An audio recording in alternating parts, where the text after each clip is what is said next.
Okay, that's this office, the softball field stuff, and the 4 or 5 buildings of the bus maintenance area on Nicholson. That is $3.8 million, roughly, times 5% of deductibles, $190,000 deductibles. So we have $190,000 deductible in those 3 locations. Then we have $20,000 or 2% of $1 million on the other 5 campuses.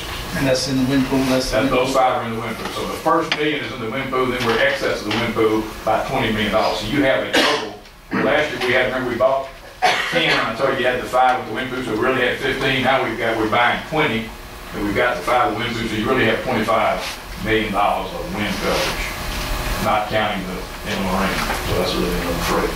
But you've got $25 million on your property schedule of wind coverage for your 5 major campuses plus these other 3 structures, other 3 locations. All right, so in case of a hurricane, which will kick in the wind pool, we pay that percentage Right. of the value. Okay. Just of the first $1 million, not of the total schedule. That's the big difference about being in the wind pool. The wind pool allows you to buy only $1 million of coverage, but your deductible is 2% of the $1 million, not of the whole schedule.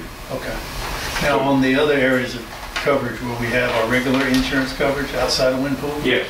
When you say other areas, in other words, you have a $99 million schedule that covers and it covers all what we used to say all risk. It covers your fire and your airplanes sitting in trucks driving through fire and extended coverage and that kind of stuff. It's all covered on the same policy. It's actually 4 companies. I'll recommend number A and number 1. There's 4 companies participating in it. That's Lloyd's of London, QBE, Princeton, Steadfast, and New Zealand. Lloyd's, Princeton, QBE, and Steadfast, those 4 on a percentage basis. But that's $99 million, and they're covering fire and everything else. They're just going to limit us to $20 million of wind on that policy. And what I call your master policy. It's got $20 million of wind, but then you've got 5 additional million through the wind pool. Okay. So you got a total of 25. So of your $99 million statement of values, or your total insurance of value, you've got $25 million of wind coverage, which is twice as much as we had.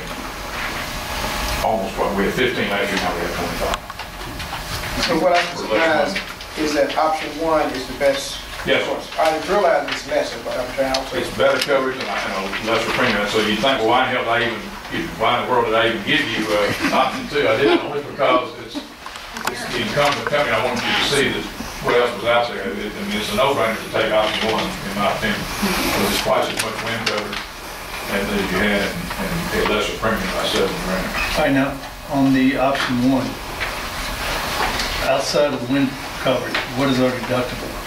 $50,000, what we call AOP deductible, all other perils. All right, so how does that get affected when it's a hurricane that causes damage?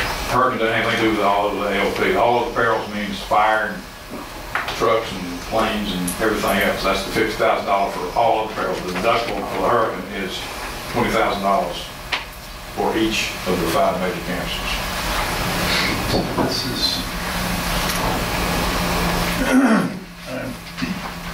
trying to understand the deductible part of this thing. Okay. So I was kind of enlightened on my own home insurance that I was covering like a $500 deductible. However, if it's damage caused from a named storm, Right. it's 2% or whatever percent of the value of your home. Right. So here I was covering $500 deductible, which I never will ever use because the only time I ever have damage is a hurricane. Okay. Well, the $500 deductible was either a non-named storm deductible or was your AOP deductible. Okay. So the comparable thing here is your $50,000 on this $99 million schedule. $50,000 is not a big deductible. Yeah. You've got a $50,000 deductible for any peril except wind. If wind comes along, it's ironic that we have a better deductible for wind.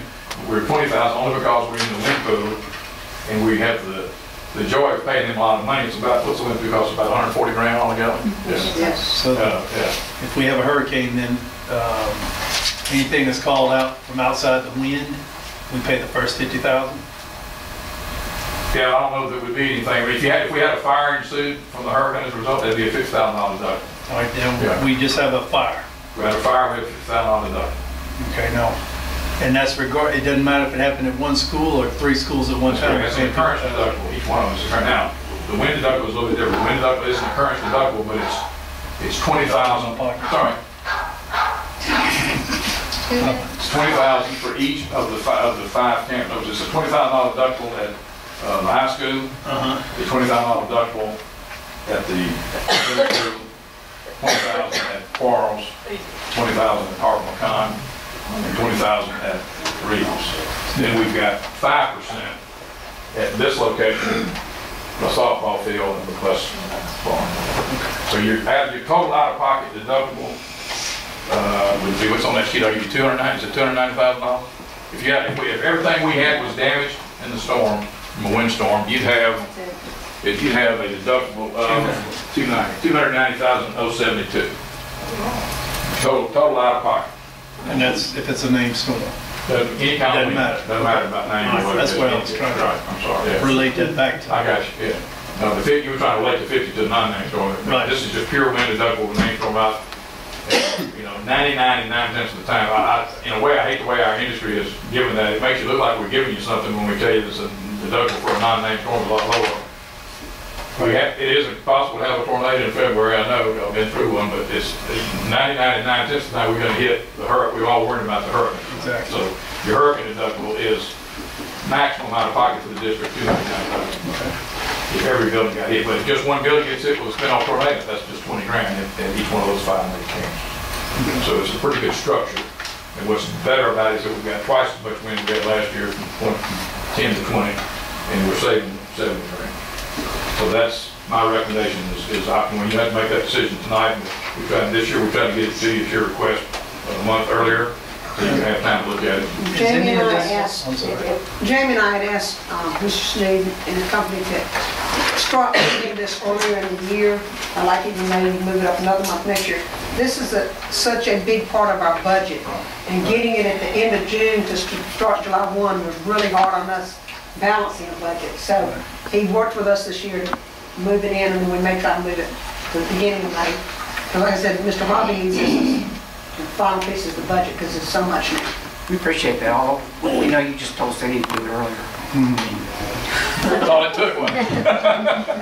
I think you told me you can only move it up so much. Well, that's a little bit of a difference. So we're actually not moving the date. We're still going to stick to July 1. What we're planning on doing next year, and what we've done with some other districts and some other businesses, is everybody has this phobia about being in the hurricane season and having your stuff renewed.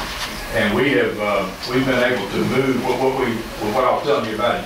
If you go through the wind season, the reinsurance market and the insurance companies won't at least, they used to charge us a 25% minimum premium if you had coverage for a day or 90 days, they charge 25%. Now they've moved it to like 70 and 80, and some of them moved it to 90. That if you go through the wind season, we all know the crux of the wind season that live down here. We know that the National Weather Bureau tells you that it's June 1 to December 1, but we all know that it's August and September.